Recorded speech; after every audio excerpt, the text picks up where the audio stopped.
اٹھ باندھ کر کمر کیوں ڈرتا ہے؟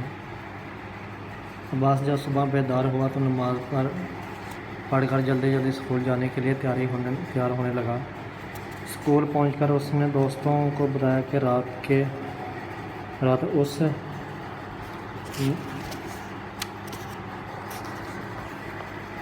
اس نے ایک عجیب سا خواب دیکھا۔ اس نے دیکھا کہ بندوق اور قلم میں بحث و تکرار ہو رہی تھی اور آخرکار فتح قلم کی ہوئی۔ سب دوستوں نے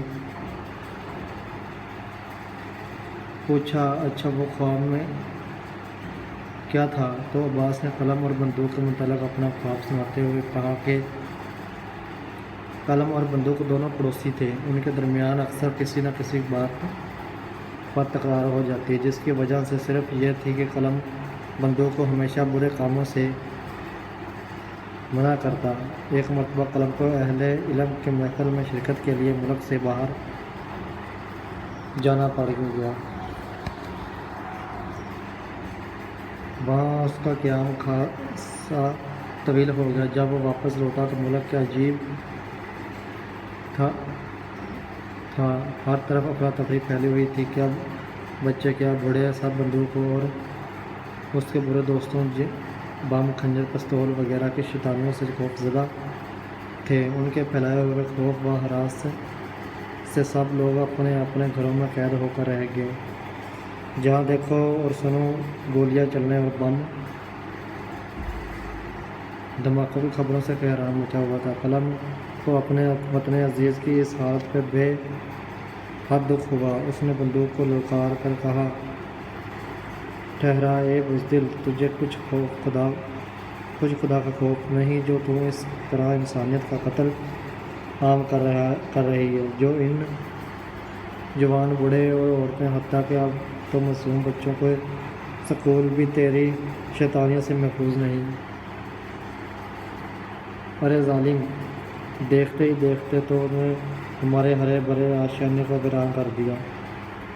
بندوق نے کہا، واہ رے قلم، کیسا خوف اور کیسی شیطانیت! کبھی تم لوگوں نے اپنے طرز عمل پر نگاہ ڈالی ہے؟ کبھی سوچا ان مسائل کی اصل وجہ کیا ہے؟ قلم بولا، ارے شیطان، کیا کہنا چاہتی ہو؟ ان بے گناہ لوگوں کے خون کا الزام تم ہم پر کیسے لگا سکتی ہو؟ بندوق نے کہا، کیا تم نے سنا نہیں، خدا نے آج تک اس قوم کی حال نہیں بدلی نہ ہو جس کو خیال آپ اپنی حالت کے بدلنے کا۔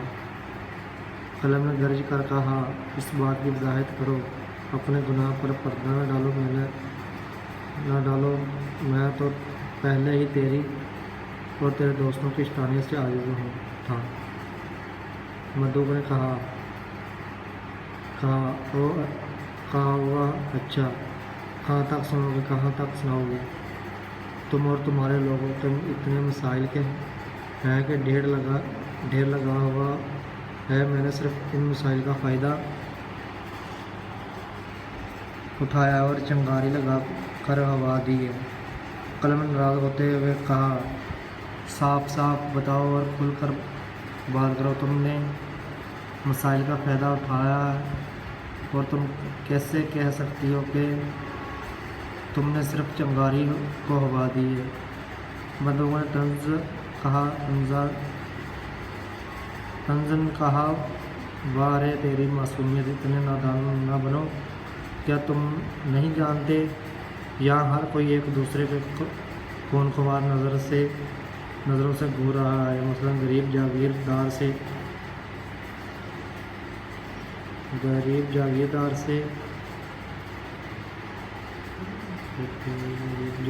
نالا ہے تو جاگیردار غریب پر کھارا کھائے بیٹھا ہے، کہیں رنگ نسل پر تو میں ہے تو کہیں تفرقہ بازو عروج پر ہے، ہر کوئی اپنے مقصد کے لیے مذہب میں اپنے راستے بنائے بیٹھا ہے۔ مذہب کی اصل حقیقت جو تمہارے اللہ اور رسول نے بتائی ہے تم سب بھول گئے ہو۔